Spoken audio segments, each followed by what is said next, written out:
하나님의 말씀은 베드로후서 3장 1절에서 2절의 말씀입니다. 사랑하는 자들아, 내가 이제 이 둘째 편지를 너에게 쓰노니 이 둘로 너희 진실한 마음을 일깨워 생각하게 하여 곧 거룩한 선지자의 예언한 말씀과 주 되신 구주께서 너희 사도들로 말미암아 명하신 것을 기억하게 하려 하노라. 아멘. 우리 하나님 말씀 묵상하기 전에 다시 한번 기도하겠습니다.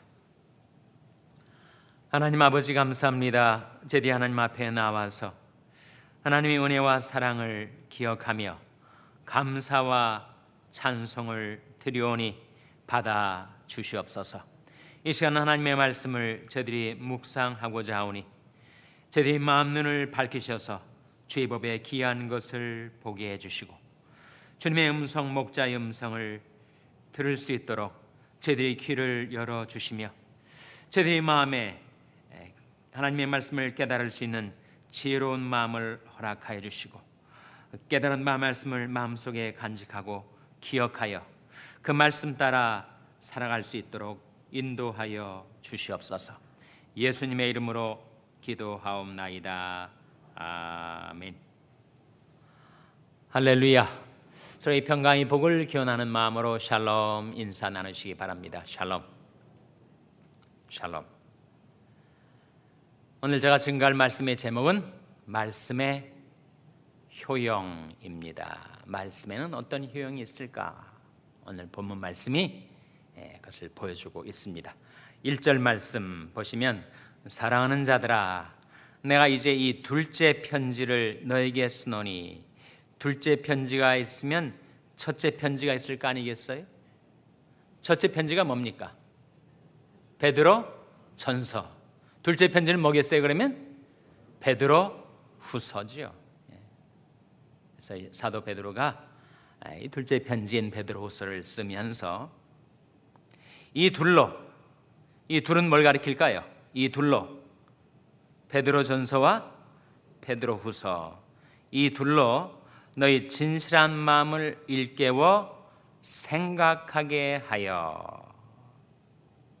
이 편지 속에는 하나님의 말씀이 들어있지 않습니까? 그 말씀으로 이 편지를 받는 이들에게 어떤 효용이 있는가, 어떤 효능이 전달되는가, 그것은 바로 그들의 마음을 일깨우게 된다. 그래서 생각하게 해준다. 말씀이 우리 생각의 재료입니다. 말씀이 없이 생각하면 묵상이 아니라 뭐가 되는 거예요? 공상이 되는 거죠. 공상. 말씀이 없는데 자꾸 생각하니까 오만 가지 공상을 하게 되고, 공상이 또 깊어지면 뭐가 돼요? 망상이 되는 거죠. 망상이. 그러니까 묵상하려면 묵상의 재료인 말씀이 있어서 그 말씀으로 우리 마음이 일깨움을 얻고, 그리고 이것이 그런가 하여 생각하게 된다. 그리고 2절에 말씀이 중요한 효능이 나옵니다. 자, 2절 말씀 같이 읽겠습니다. 시작. 그 거룩한 선지자의 예언한 말씀과 주 되신 구주께서 너희 사도들로 말미암아 명하신 것을 기억하게 하려 하노라. 무엇하게 하려 하노라 했습니까? 기억하게 하려 하노라. 하나님의 말씀을 기억하며 살아가도록 그렇게 우리에게 말씀이 반복적으로 주어지는 거죠.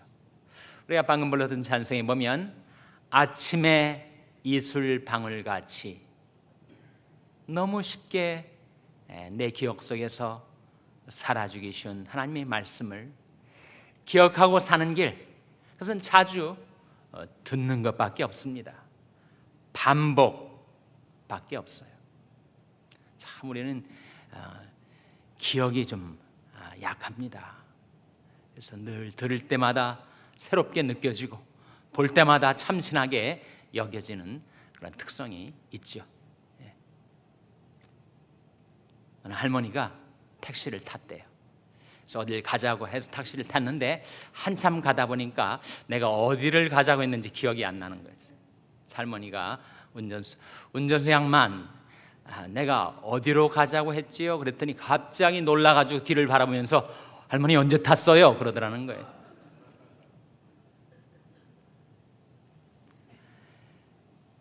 집안에 계단이 있는데 계단에서 이렇게 넘어졌어요. 발을 잘못 뛰어가지고. 근데 내가 올라가다가 넘어졌는지 내려가다가 넘어졌는지 기억이 안 나는 거 있죠. 어느 사람이 집에서 나와가지고 차를 탈 때 가장 외출할 때 제일 중요한 게 뭐예요? 외출할 때 제일 중요한 것이 셀폰하고 지갑 아니겠어요? 근데 자꾸 셀폰을 잊어버리든지 지갑을 잊어버리든지 그렇게 하고 집을 나오니까 자꾸 기억을 하려고 왼손에 셀폰, 오른손에 지갑, 왼손에 셀폰, 오른손에 지갑 반복적으로 외우면서 분명히 집에 나올 때 왼손에 셀폰이 있었고 오른손에 지갑이 있었는데 차 타는 데까지 가는데 갑자기 친구한테 전화가 왔어요. 그래서 전화를 받고 한참 보다 보니까 분명히 셀폰을 가지고 나오는데 셀폰이 안 보이는 거 있죠? 지갑만 보이는 거예요. 그래서 막 당황해가지고 친구한테 야, 분명히 내가 두 가지를 갖고 나왔는데 지금 셀폰이 안 보인다, 지갑만 보이고. 그랬더니 친구가 뭐라고 했다는 거예요? 야, 너 당황하지 말고 잘 찾아봐. 그렇게 얘기를 합니다. 그렇게 우리는 잊기 쉽습니다. 금방 말해놓고도 내가 그 말 했는지 안 했는지 잘 기억이 안 날 때가 있어요. 정말 우리의 기억은 아침 이슬 방울같이 쉬 사라집니다. 그러니 자주 반복적으로 그 말씀을 대해야 우리 하나님의 말씀을 기억하고 그 말씀 따라 살아갈 수 있지 않겠는가. 그래서 2절 말씀에 그 거룩한 선자의 예언한 말씀과 주 되신 구주께서 너희 사도들로 말미암아 명하신 것을 기억하게 하려 하노라. 기억하게 하려 하노라. 하나님의 말씀에 놀라운 효능이 있습니다. 우리가 말씀을 읽고 묵상하다 보면 우리가 내 심령이 소생케 되는 것을 느낄 때가 있어요. 세상살이로 피곤해져 가지고 마음의 힘을 잃고 낙심이 되고, 낙심이 뭐예요? 떨어질 낙자의 마음 심자, 마음이 내려앉은 것처럼 그렇게 낙심이 될 때 하나님의 말씀이 임하면 우리에게 새로운 용기와 희망이 생기죠. 내 영혼아, 내가 어찌하여 낭망하며 어찌하여 내 속에서 불안하여 하는고, 너는 하나님을 바라라. 나는 내 얼굴을 도우시는 내 하나님을 오히려 찬송하리로다. 낙심한 나의 마음에 하나님의 말씀이 들려올 때 너는 하나님을 바라라. 하나님을 바라보는 순간 하나님께로부터 우리에게 새 힘이 부어지죠. 예수님께서 살리는 것은 영이니 육은 무익하니라. 내가 너에게는 말이 영이요 생명이라 하셨어요. 주님이 우리에게 일러주신 말씀이 내 심령을 살려낸다, 소생케 해준다. 그래서 우리가 생명의 말씀이라고 하잖아요. 또한 하나님의 말씀은 갈 길을 잃고 방황하는 우리 인생에게 우리가 어느 길로 가야 할지를 보여줍니다. 그래서 진리의 말씀이죠. 제가 아는 한 장로님은 지금은 돌아가셨지만 기도할 때마다 우리에게 베푸신 하나님의 말씀이 우리 인생의 노정기가 되게 해 주시옵소서, 그렇게 기도를 하시곤 했는데, 노정기가 뭘까? 노정기가 뭡니까? 길 가는 여정을 안내해 주는 사인포스트죠. 사인포스트. 내가 지금 어디쯤 가고 있는가? 어디로 가고 있는가? 도로 표지판이 없으면 우리는 방황하기가 쉽습니다. 그런데 하나님의 말씀이 우리 인생의 노정기가 되고 내가 가는 인생길에 사인포스트, 도로 표지판이 되어서 내가 지금 어디쯤 가고 있는지, 내가 가는 이 길의 행선지, 목적지가 무엇인지를 우리에게 상기시켜 준단 말이에요. 그래서 너희는 길에 서서 보며 옛적 길, 그 선한 길이 어딘지 알아보고 그리로 행하라. 너희 심령이 평강을 얻으리라 하셨습니다. 그래서 여러분이 길을 가실 때, 인생의 길을 행하실 때, 그때 길에 서서 보라. 멈춰서 인생의 지도책인 성경책, 이 옛적 책에 뭐라고 써 있는지를 살펴보고 그 길로 행하라. 너희 심령이 평강을 얻으리라. 하나님의 말씀은 또한 우리에게 지혜를 가져다 줍니다. 나는 마음을 다하여 여호와를 의뢰하고 내 명철을 의지하지 말라. 나는 범사의 글을 인정하라. 그러면 내 길을 지도하시리라. 하나님의 말씀을 묵상하고 또 묵상하다 보면 말씀 속에 담겨진 지혜가 조금씩 내 마음속에 스며들게 되는 것입니다. 그래서 시오자밀, 성경 읽기 계획 가운데서 시오자밀을 제가 추천해 드리지 않았어요? 시오자밀이 뭐라고요? 하루에 시편 5편을 읽고 하루에 잠언 1장을 읽고. 여러분, 하루에 잠언 1장 누가 못 읽겠어요? 마음만 있다면. 오늘이 며칠입니까? 오늘이 2월 20일. 잠언 몇 장 읽으셔야 돼요? 잠언 20장 읽으시면 되죠. 어떻게 오늘 20장 읽으셨습니까? 네, 읽으신 분들도 계시겠죠. 혹시 못 읽으신 분은 오늘 집에 돌아가서 자기 전에 잠언 20장 1장을 읽고 주무세요. 잠언 말씀 속에는 하나님께서 우리 인생 전반에 걸쳐 필요한 온갖 지혜들을 다 담아 놓으시고, 우리가 매일 조금씩이지만 하루에 1장이지만 그 말씀을 읽고 묵상하다 보면 그 잠언의 말씀 속에 담겨진 지혜가 내 마음속에 흘러 들어오게 되죠.